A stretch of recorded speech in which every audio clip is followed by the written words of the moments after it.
When you're going through things in life and everybody trying to tell you what to do, just let them know you are the boss. Hey, this is Michelle, and I am your motivator. Back for our second season of Single Moms Talk. I'm going to be bringing on different guests. And so today we have a guest with us who's going to tell her story about being a single mom. Her name is Areatha Joy Pugh.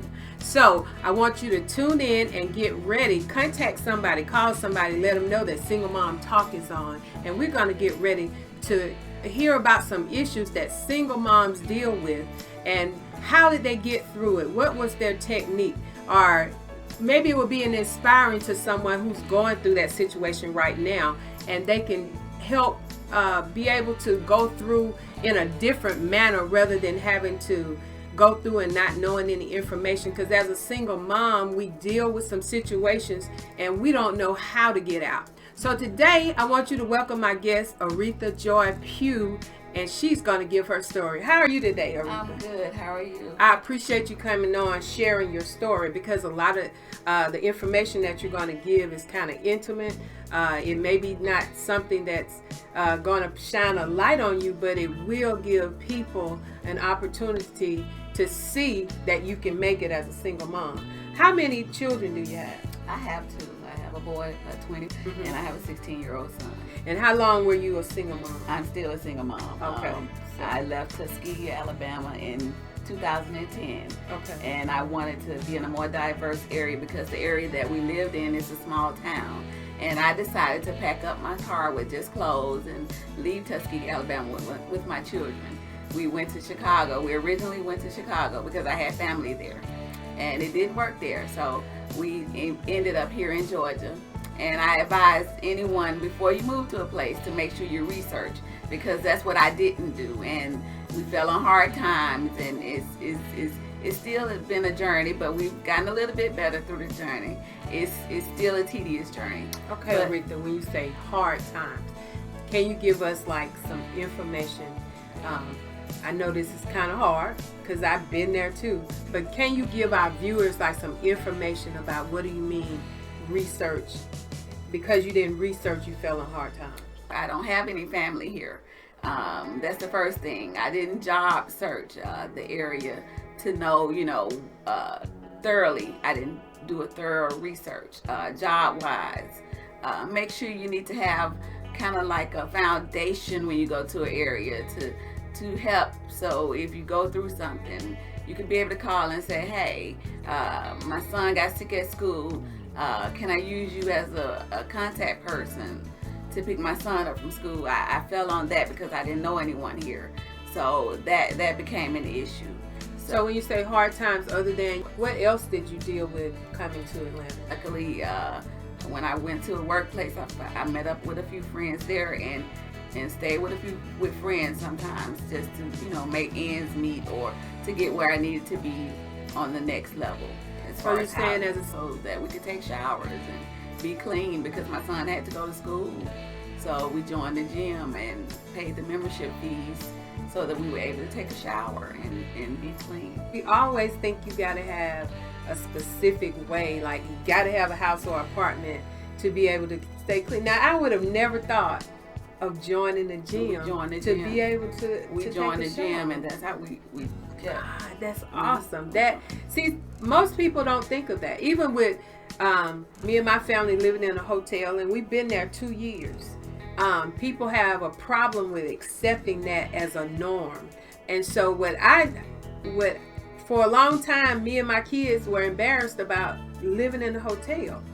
But as we continued and God began to show me things, we so caught up in what people say.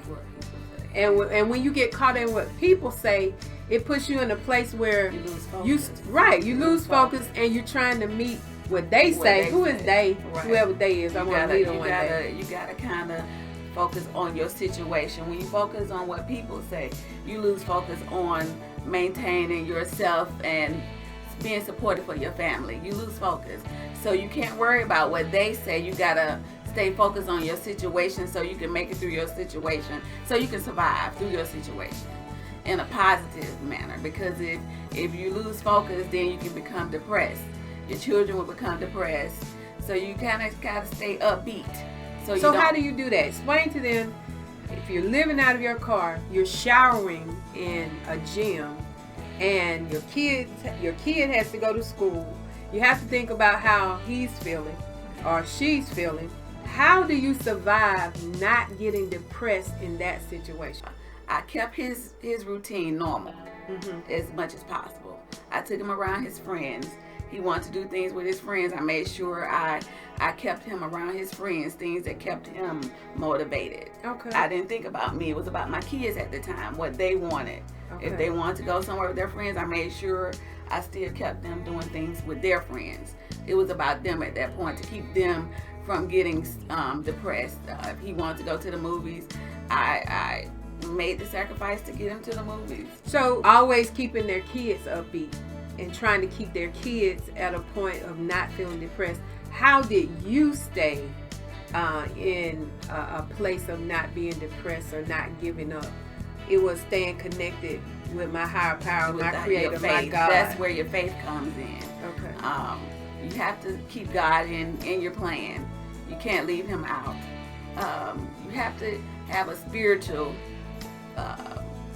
mentality during that time. So is that what kept you? That's what kept me up. We still went to church, believe it or not. Okay. We still went to church. No one in the church knew.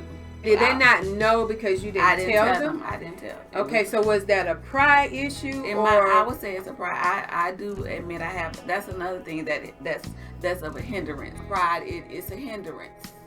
Okay, so do you think if you had shared that with the church, that there would have been support?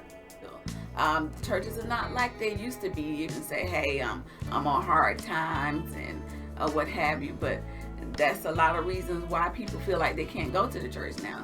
They run it as a business. Okay. And so it's supposed to be a hospital. So are we saying, if we could tell someone who's listening and they're in the situation of living in a car, or they're in the situation of even living outside, where can we direct them for assistance? Do you have any avenues? If you don't mind me telling you the story that we encountered together. Social media, but during the time I went on my friends list, and I dropped my pride, and I asked some people on my friends list, and Mama Michelle was one of them. That's when my spiritual realm came in.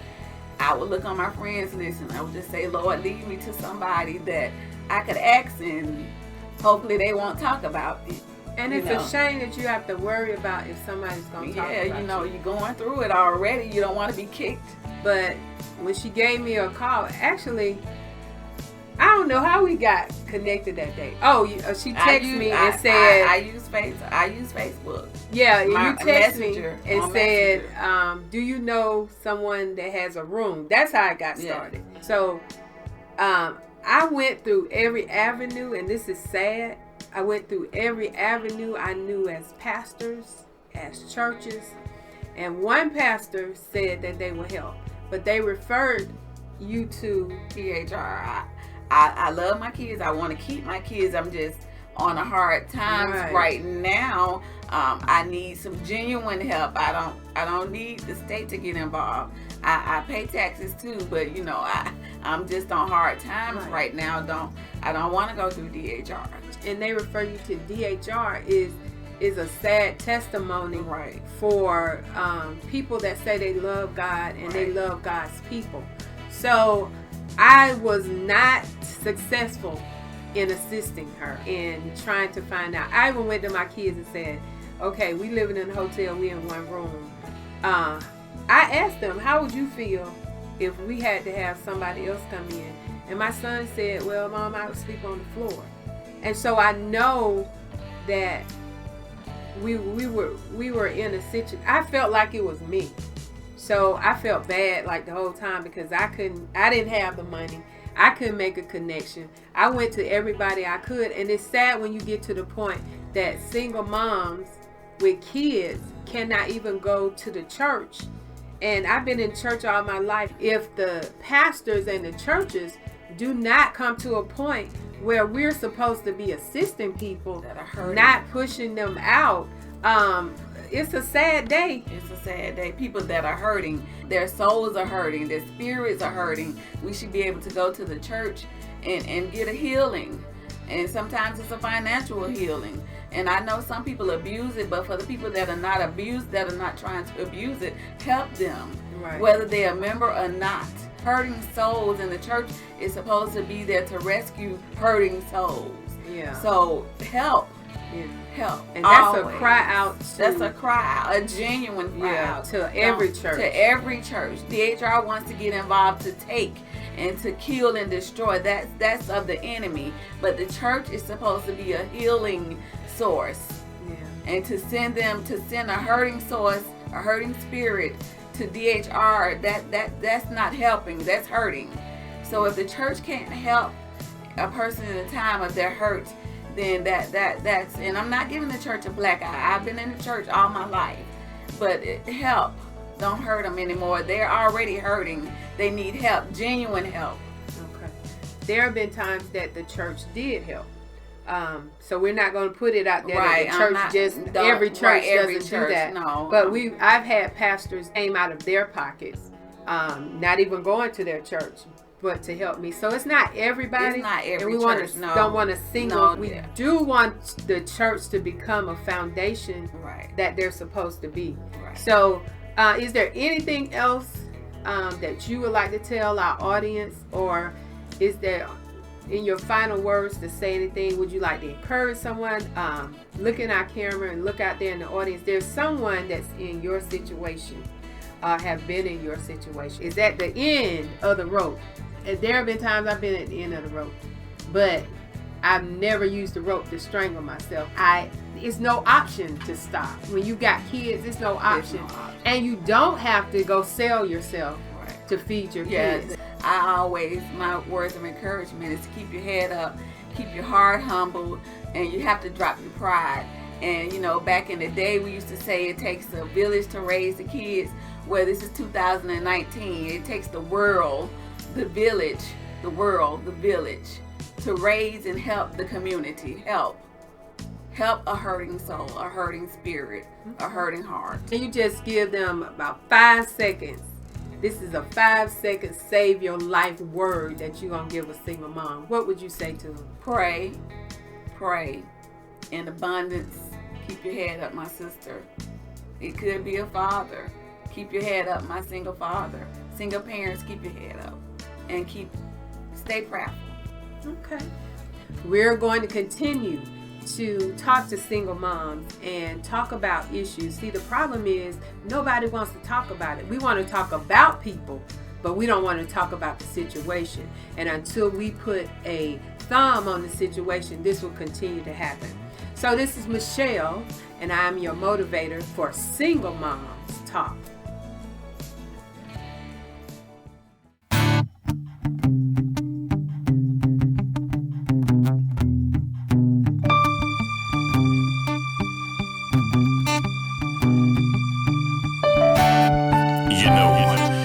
Going through things in life and everybody trying to tell you what to do, just let them know